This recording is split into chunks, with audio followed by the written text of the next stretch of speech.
Derecho, con Profe Montejo.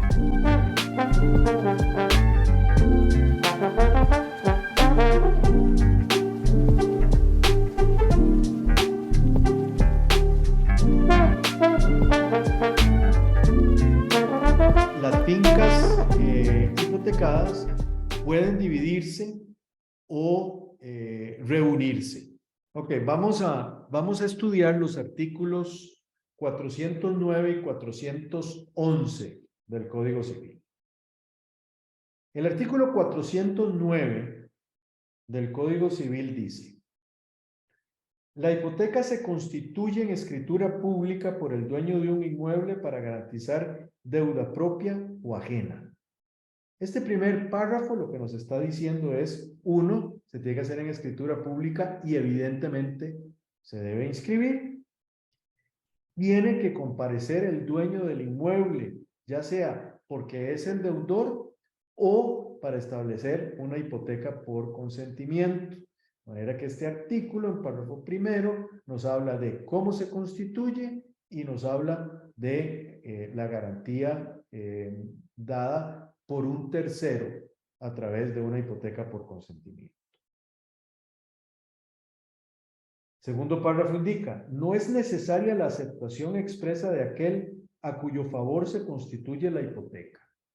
Por eso es que cuando se hace la escritura, quien comparece es el deudor y el propietario del inmueble, pero no tiene que comparecer el acreedor. No es que sea prohibido, pero claramente dice: no es necesaria la aceptación expresa de aquel a cuyo favor se hace la hipoteca. Por tanto, no tiene que comparecer. El tercer párrafo: puede dividirse materialmente o reunirse por una sola vez el inmueble hipotecado. Esto quiere decir que, estando con varios dueños, podríamos dividirla o segregarla una única vez, sin necesidad de hablar con el banco o con, para no decir el banco, con el acreedor. De igual manera, puede reunirse. Esto quiere decir que una finca hipotecada podría reunirse con una finca no hipotecada, sin necesidad de decirle al acreedor. Evidentemente, no es conveniente reunir una finca hipotecada con una finca no hipotecada, porque lo que estamos haciendo es dándole mayor garantía, más bien, a ese acreedor. Entonces, no es conveniente, pero se puede hacer. Y en cualquiera de esos dos casos, una primera división o una reunión, no es necesario indicarle nada al acreedor. Pero para efectuar esas mismas operaciones sobre las fincas resultantes, necesita el deudor o dueño del inmueble el consentimiento del acreedor hipotecario, haciendo en cada caso la respectiva sustitución de garantía. Esto lo que quiere decir es que la finca se puede segregar una vez o se puede dividir una vez y la hipoteca sigue abrazando, ¿verdad?, todo. En otras palabras, por esa indivisibilidad, la hipoteca está garantizada por esas fincas resultantes y sobre las fincas resultantes pesa la hipoteca toda.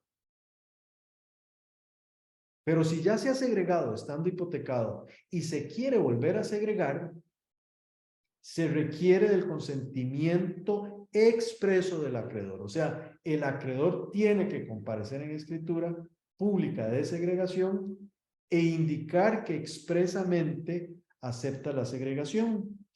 Pero además de eso, ya ahí sí, en una segunda o tercera segregación, sí debe establecerse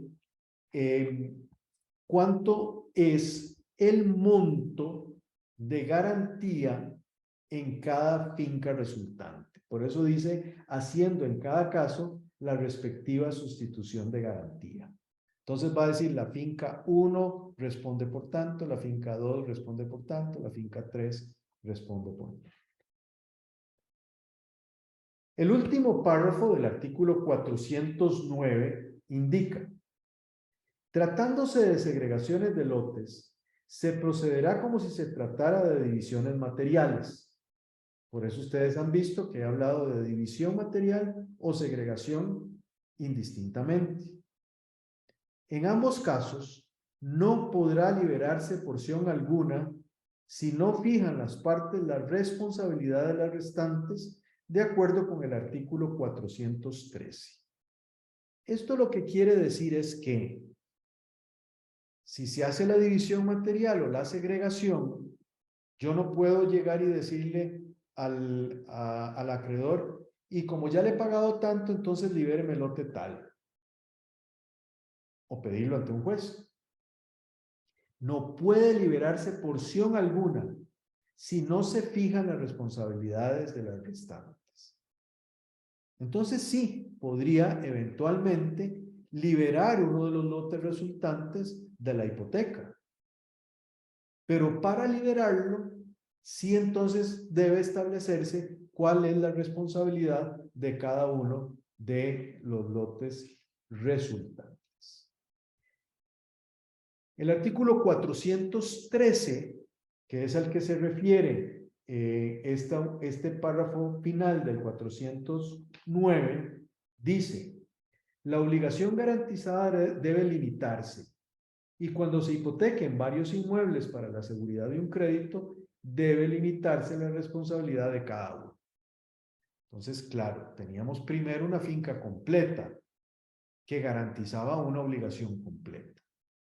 Nos autoriza por una única vez dividir materialmente o segregar, manteniendo la hipoteca tal cual. Pero si venimos a una segunda segregación o división material, tenemos que basarnos en lo que dice el 413, todo con base en el último párrafo del 409, y debe indicarse la responsabilidad de cada uno de los lotes. En cuanto a reuniones de fincas hipotecadas, el artículo 411, inciso 2, párrafo segundo, dice: la hipoteca de una finca abraza. Y viene párrafo 1, párrafo 2. El párrafo 2 habla de las mejoras y aumentos que sobrevengan a la finca, así como las agregaciones naturales. O sea, en el caso de que haya, por ejemplo, un aluvión y se haya hecho más grande la finca, pues eso lo abraza la hipoteca. Pero dice, párrafo segundo de ese inciso segundo: no se podrá otorgar una reunión cuando las fincas estuvieran hipotecadas independientemente en favor de diferentes acreedores. De acuerdo con el 409, párrafo segundo, pueden reunirse por una sola vez el inmueble hipotecado.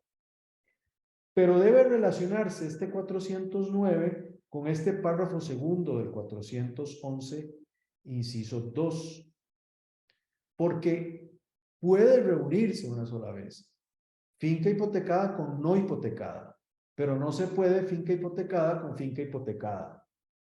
Y con mayor razón si fuesen diferentes acreedores. Cuando solo uno de los inmuebles al reunirse fuere el gravado, se entiende ampliada la garantía, a menos que el mismo acto se estipule lo contrario.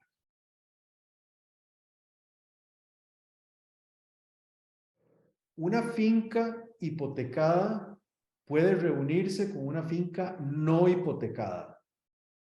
¿Ok?